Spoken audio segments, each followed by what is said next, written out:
Welcome to the Cambridge Tech Podcast, talking all things technology from the heart of the UK's tech capital.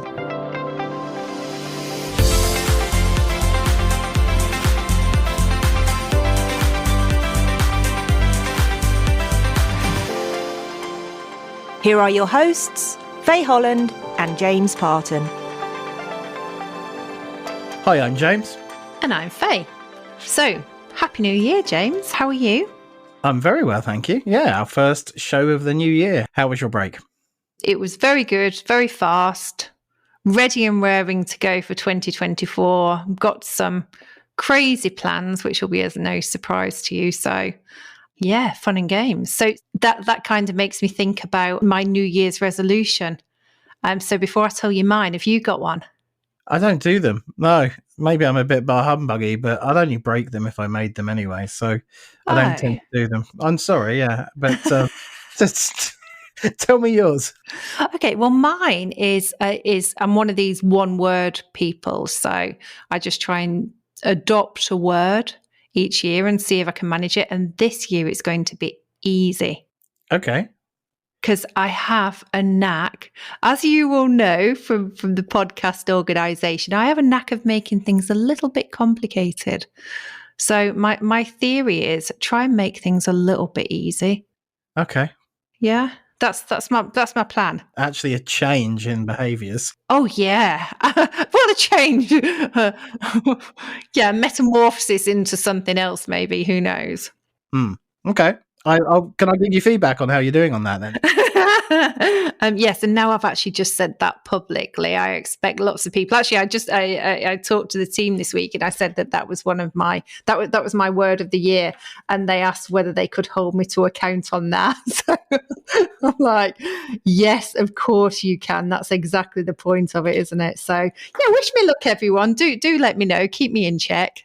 It reminds me slightly, maybe your team will sympathise, that when I used to work at O2, we had a bunch of external consultants come in to do a reorganisation, and the project was called Project Simplify.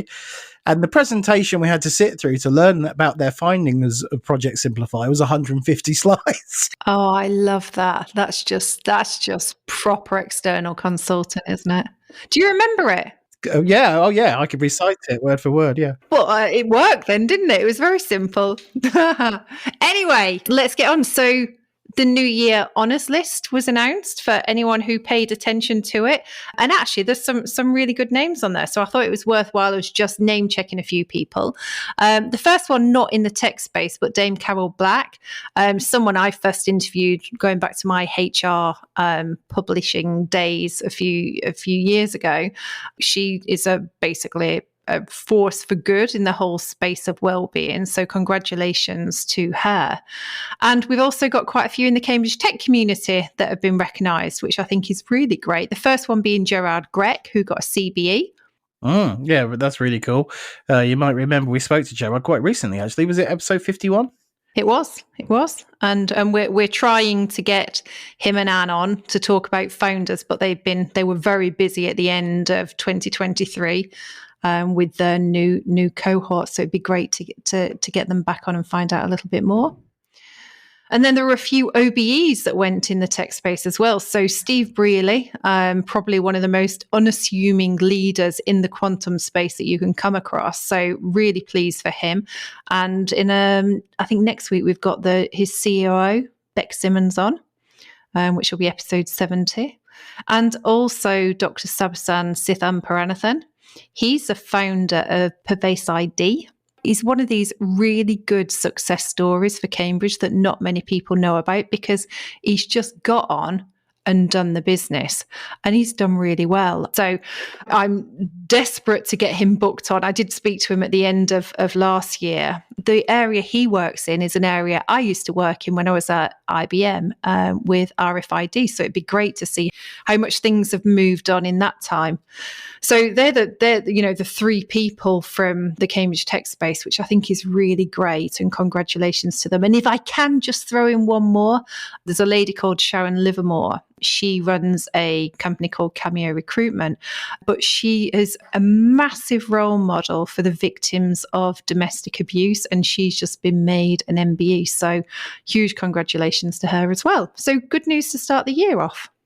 Yeah, really positive. And yeah, just to echo my congratulations to everyone there as well. So yeah, we've got some really great episodes lined up for you. As Faye mentioned, Beck Simmons is coming on next week, and that was a really great conversation. So looking forward to you all hearing that. We also have Pam Gartside of Cambridge Angels coming on. And then we've got the Trinity Bradfield Prize, which is coming up towards the end of January. You may have heard me plug that a few times at the end of last year. I know who's on the final list, so I'm very excited about it. So tune in to learn about the latest and greatest innovations coming out of the university. That's great. Then there's a whole range of other people then coming up, aren't there, in February? The mix, and we're trying to keep it all mixed up for you. So some of the investors, the large companies, the small companies as well. So it's pretty good, pretty strong start to 2024. So talking about that, let's get started with our first episode. Yeah, so FutureWorx reached out to come onto the podcast and discuss their work and to talk about the first of a number of new products they're launching, which is LilyPad. FutureWorx, as we'll hear, is part of the Marshall Group, who are very much Cambridge royalty. The group was founded back in 1909 around transport and car dealerships, and they've diversified into many things, including aerospace engineering. They've got revenues of over £1 billion and employ more than 2,000 people. So to tell us more, we're joined by FutureWorx Managing Director, Kieren Paterson.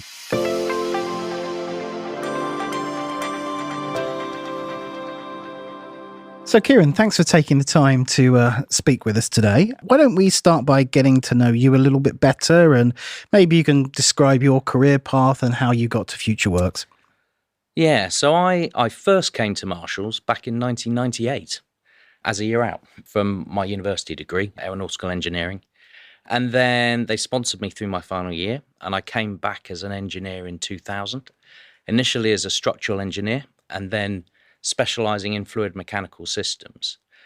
And then I moved into leadership of technical teams. So I led a small team doing a flight test bed for the A400M engine when that was brand new. And then moved into being a chief engineer on a number of different programs, some for the RAF, doing a fuel tank inerting system, some with Airbus, doing auxiliary fuel systems, and more latterly, chief engineer on one of our special mission programs, where we converted a Bombardier Global Express into an ISR platform.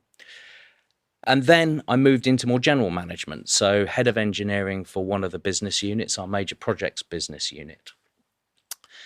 At which point, one of the guys I was working with, and the guy that was the MD for that business unit at the time, had come up with an idea for a new thing. And he was trying to answer the question.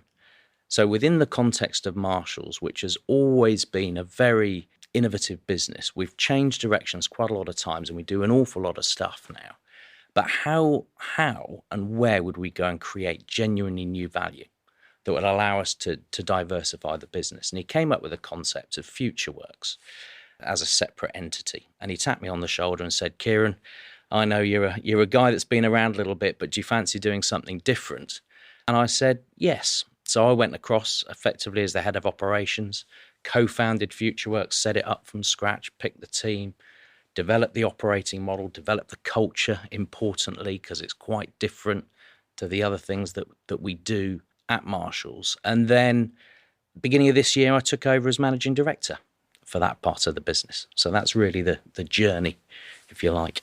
Before we get on to FutureWorx, can we just talk a little bit about Marshall's? Because you've just given us some indications there, whether it's cultural or what the business does. What does Marshall's Group do? And it's a big Cambridge institution. So just tell us a little bit about them. If we go back to where it started from, originally it was a chauffeur business and car repair. And it's progressed through into things like aerospace, fleet solutions, so fleet management, property, skills and training now. And it's a very diverse group these days. Advanced Composites up in North Yorkshire as well. So it has a variety of different operating businesses. It has the property division, and it has the skills and training division, if you like. So it's split into that almost enterprise property skills and development. That's great. Thank you for that context. So I guess we're going to move on and talk now about FutureWorx in a little bit more detail. And congratulations on the new role then, the extended role. Yeah, so tell us, Kieren, about FutureWorx. What does it involve? You say it's about creating or spotting opportunity to create value. It sounds intriguing. Tell us more. It's really a part of the business that plays very firmly in that Horizon 3, so 10 years plus type space. And what we're looking to do is identify challenges, problems that are coming over the horizon, which are typically aligned to some of the sort of trends and global trends and mega trends that you see. Spot them sufficiently early that we can come up with interesting ideas on how we might solve those problems.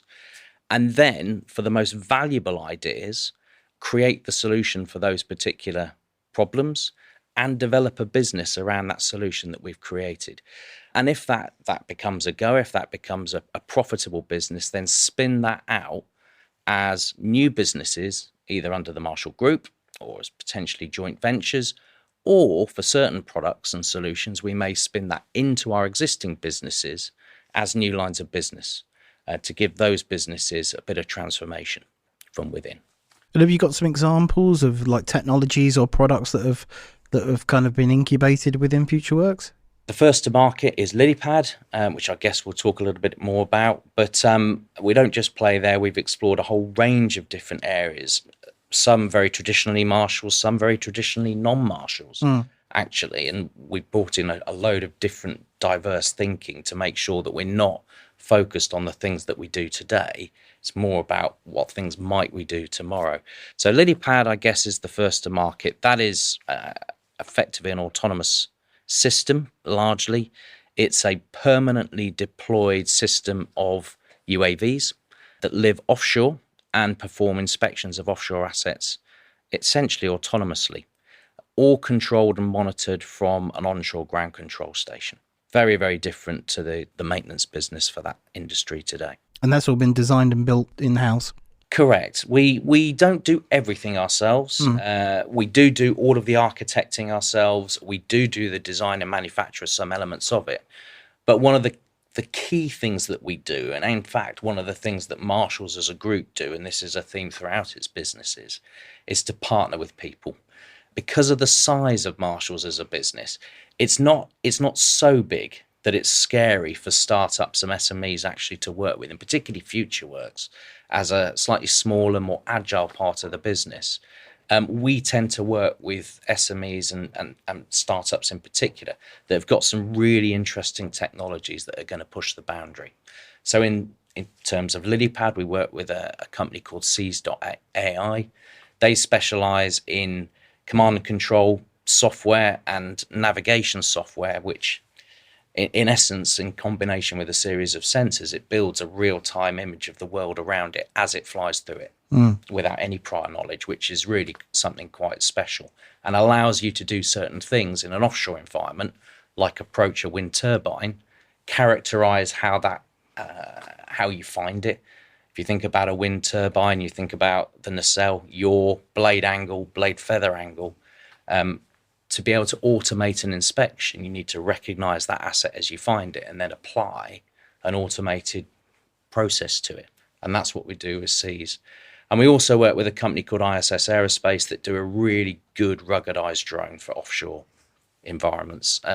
We're not a drone manufacturer, but we know how to integrate a drone with some really good software, with the communications backbone and an enclosure, and do all of the aerospace certification around that with the UK CAA. So that's really the sort of role, very typical of the sort of role that we play when we're building new products and services. So as well as partnering with startups, is investing or acquiring startups part of the remit as well, if you spot really unique technologies? So we won't rule it out.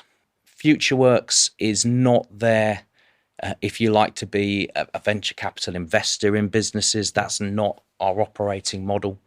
Our preference actually is to work in partnership with people. That could be they're a subcontractor to us, or actually as a genuine partner in something where we're co-investing. And we find that works much, much better for us than almost trying to be a standoff venture capital business.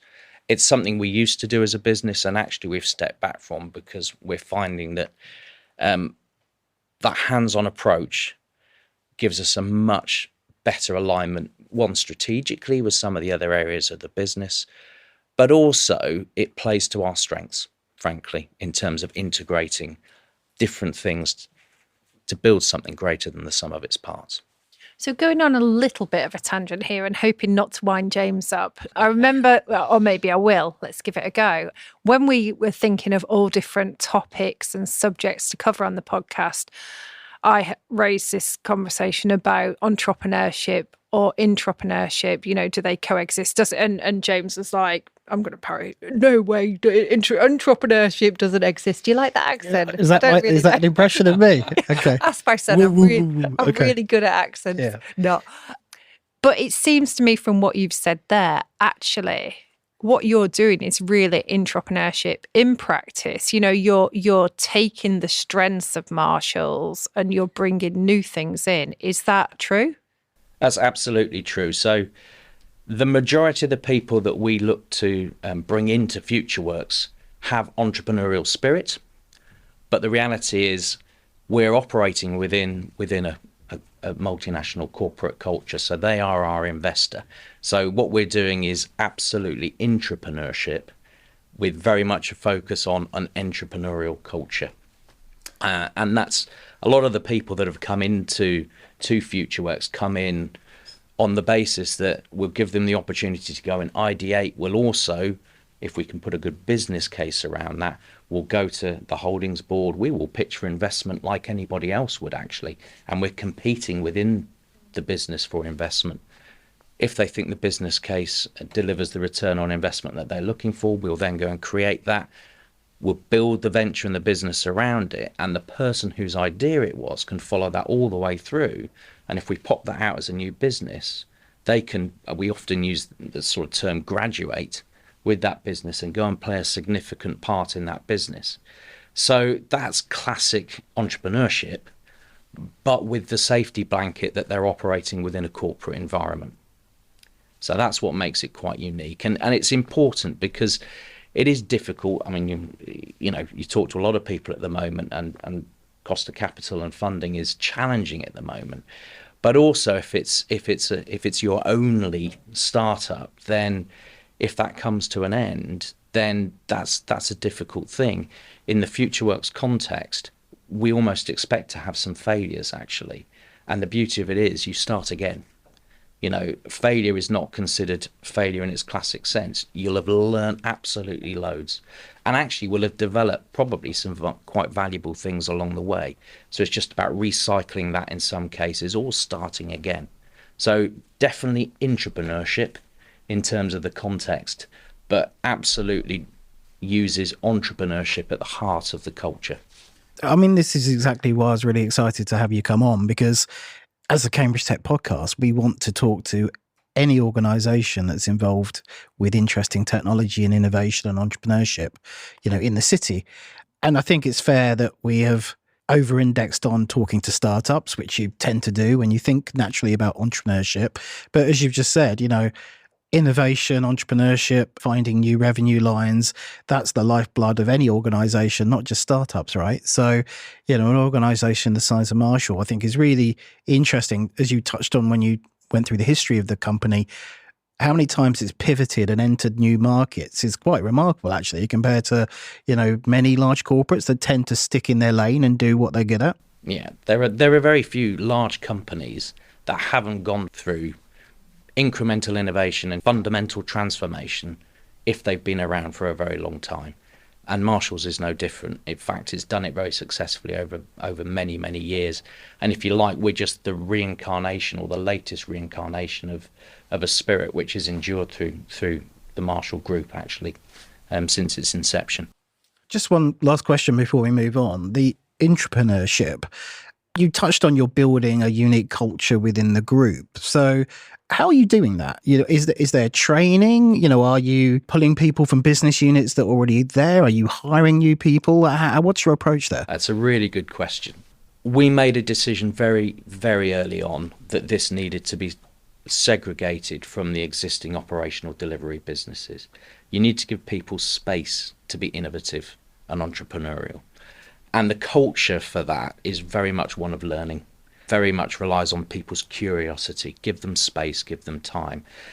Our other delivery businesses are focused on operational efficiency and, frankly, the bottom line. And you can't always be like that if you're looking to go and ideate and create new value. So we deliberately moved off the main site, moved into St John's Innovation Park over the road, to be closer to the innovation ecosystem. So set the right environment. The office is not a traditional delivery office in many respects. We pulled a few people from our existing businesses, but they were people that we knew had the right curiosity, had the right mindset to come and actually openly explore. If we pushed them into an unconstrained space, how much would they just go and find their way through it and come back with something of value and interest? And also in our recruitment policies, we very specifically looked at people that can demonstrate that curiosity and can come and be part of what is a very learning-based culture. That's really what at the heart of what we do. So learning versus delivery. So it was segregation. It was employing the right people. It was even in governance structure. You know, I'm fortunate I report directly into our chief executive officer, so I don't have to go through some of the organizational layers of other parts of the business. And that gives us agility and the ability to stop and start and stop again if needed, actually very quickly, and do things differently as well, which if you're trying to operate in a new market space, is fundamental. You know, what works in aerospace will not necessarily work in the offshore energy sector. So we've had to be very agile and adapt actually to the direction of travel that we're moving in. I said that was going to be the final question before we moved on, but you've prompted another one. So if you indulge me, Faye. How do you set the direction with the team? Do you have themes and technology areas that you're looking to deploy them on, and then they go off and scout looking for great innovation, or are they completely free rein to go do what they want? How does that kind of work? So we have 3 cycles, if you like, within the business. The first is exploring, and actually the team will pick themes or items of interest to them. And everyone that comes into the business new, the very first thing they do is go and explore. Because actually we want them to have the opportunity just to go and do something different. And that is very unconstrained. So that's a sprint-based approach. So we time-bound it, but we don't bound it in terms of where they go and explore.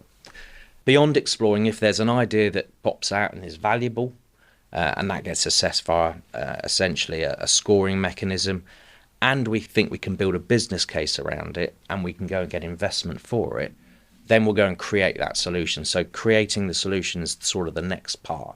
And that's quite different. So whilst the exploring is very unconstrained, at the point at which we go, we're actually going to go and create that solution. That needs to be very focused. And so we'll put a more traditional delivery style team together for that from around the team based on the skill sets that are needed.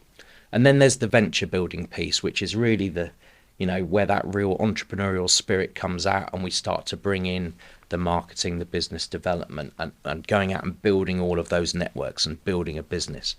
So depending on which stage of any given startup we're in, people have more or less constraints to go and do different things. And actually trying to balance that is one of the most challenging things of the whole enterprise, actually, because within any one office, you might have something that's being explored in a completely unconstrained way, something that's right in the middle of delivery, you know, with everything that comes with that, and then something else where we're out and about trying to grow revenue, for example.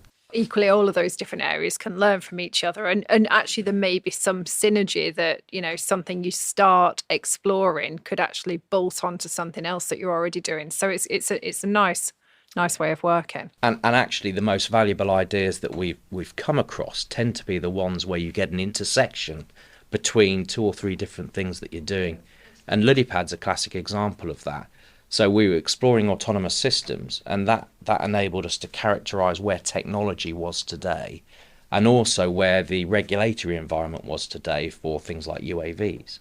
On the other side, we were exploring net zero, looking at the offshore energy sector and identifying trends where that's looking to grow rapidly, but the maintenance environment for that is not something that can grow from a cost perspective it grows exponentially with growing the business. It doesn't grow proportionally. And the offshore wind farms are moving further offshore, which breaks the current economic model, if you like, for maintenance. So actually, it was the combination of all of that came together and was really the idea and the genesis behind LilyPad. So the reason we do it all in the same place is for exactly as you said, because we're looking for those real sparks of intersection between different things that we're doing. So it's bringing me out in hives a little bit, the fact that there's no bar to what people can explore. But you can see why LilyPad works within Marshalls. There must be certain focus areas that you direct people in. They can't completely go off and explore anything, can they? They can. The interesting thing we found is that the ideas that score the highest tend to have some adjacency to what we already do across the group. But that adjacency might not be the same market, but it might be a skill set that's equally applicable in a different market, or a technology set that we can read across, or understanding of a regulatory environment. So that adjacency isn't always exactly aligned to what we do, but the ideas that score the highest are the ones where there is some adjacency that allows us to leverage competence, capability, access, the brand that is Marshalls. So are there any other examples that you can give us that you're currently working on, or are they hush-hush? There's a few we can talk about. So we're doing, LilyPad is a small drone. We're also doing a larger drone. That's another project we're doing with ISS Aerospace, and that's been announced publicly that we've been awarded, in conjunction with ISS, a grant from DASA to go and do what's known in the industry as a heavy lift drone, so something that can lift 250 to 300 kilograms. Quite a large vehicle, and clearly we're drawing on our aerospace expertise, we're drawing on our advanced composites expertise for lightweight airframes, and our regulatory experience with the CAA as we do that project. But that's a thing that will plug into the ecosystem of LilyPad, so you can run multiple different types of assets under the same command and control infrastructure. And another area that we've also announced is we're doing some work in hydrogen. The one that's public is the partnership that we've entered into with Parker Meggitt and GKN Aerospace to explore liquid hydrogen for the aviation sector. So that's an exciting thing that we're doing at the moment. And there will be more announcements on that later in the year, although we can't say too much about it yet. And then another area which we can't talk about too much, but we're also looking at the potential for technology in the refrigerated fleet logistics sector, which looks to be moving towards a hydrogen-based powertrain, because the payload economics of battery EVs become limited actually for very, very much heavier payloads. So those are all areas that we're working at the moment, and there's some other work that we're doing with startup businesses in and around Cambridge that we can't talk about, but it's quite a variety of interesting things at the moment. Great. So we'll have to get you back on when you can talk about them. Absolutely. Be very happy to. So you mentioned there about some work you're doing with startups around the region. If I'm a startup and I'm listening to this, my ears must be pricking up, because startups are always desperate for that big logo on their pitch deck. You know, we've got a customer, and that customer might be Marshall. You know, that's going to be very attractive for people. So walk us through how that engagement process works. You know, do you welcome startups approaching you? Do your team lead that when they go out scouting for new opportunities? You know, what kind of criteria? Is there somewhere that startups might go to see if their technology might be attractive to you guys? How does that matchmaking process work? So our team is certainly out and about, and part and parcel of learning is getting out there and talking to people, finding out what is out there. But equally, we do find that people will come and talk to us as well. And we have a number of people that will get in contact and go, I've got a really interesting thing. I'd like to come and just talk about it. And really, it's about, is there that synergy that we think will work? And it's a combination of different things. Do we think we can add value to something that someone else brings us is absolutely critical. If we can't add value, then there is no point in us spending our time with them. They need to go and find somebody else that does add value to what they're doing. Equally, if we think there is some synergy there, what we're really looking for is a cultural and behavioural fit. First and foremost, getting new things off the ground is really difficult, as we all know, and I'm sure you hear that time and time again. And the thing that carries most businesses through is the people and the culture that goes around it and the ethos that goes around it. We don't have quite the same funding constraints as others, but we have exactly the same issue with crossing the valley of death in terms of the new things that we develop. And the thing that gets you to the other side is the people and your ability to go and engage with the market and ultimately to generate sales and revenue. So work with the right people. And then the other thing I would say is the relationship in terms of a business relationship is absolutely crucial. Our job is not to sweep in as a larger party and try and hoover up smaller enterprises. In fact, it's quite the opposite, because in most cases, we want people to grow alongside us so that we can scale.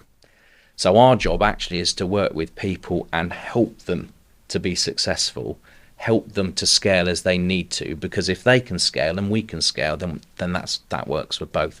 So from a business perspective, it's not about saying, I want to own all your IP.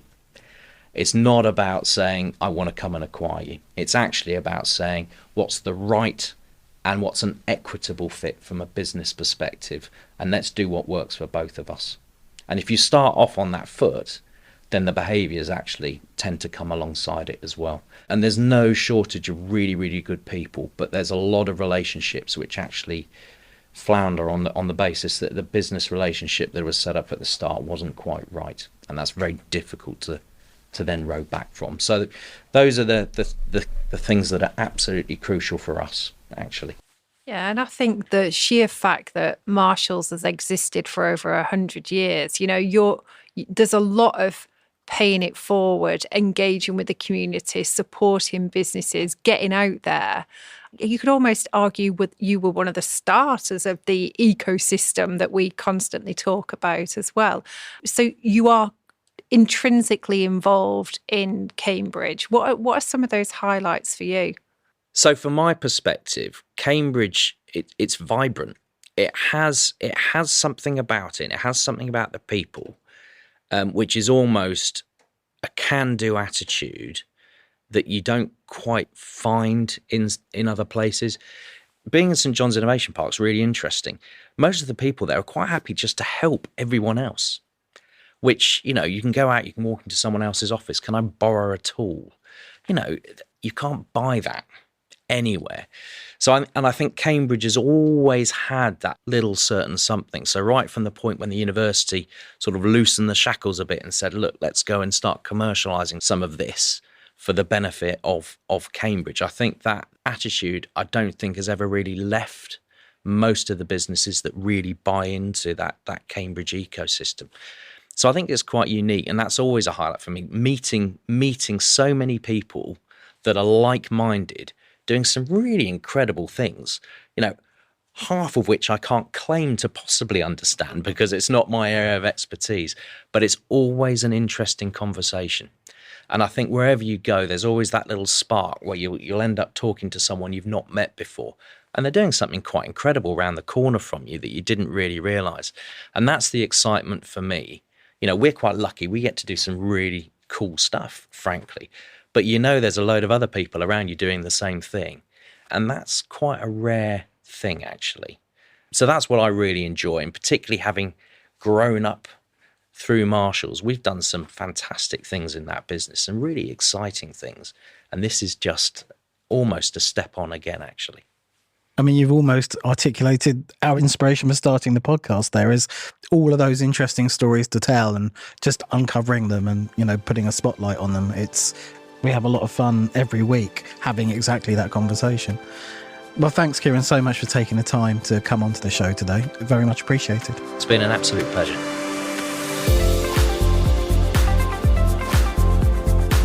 Today's show was produced by Carl Homer of Cambridge TV and supported by our media partner, Business Weekly. The Cambridge Tech Podcast is available on all major podcast platforms and on cambridgetechpodcast.com. If you've enjoyed this podcast, please give it a 5-star review. It will really help others discover the show.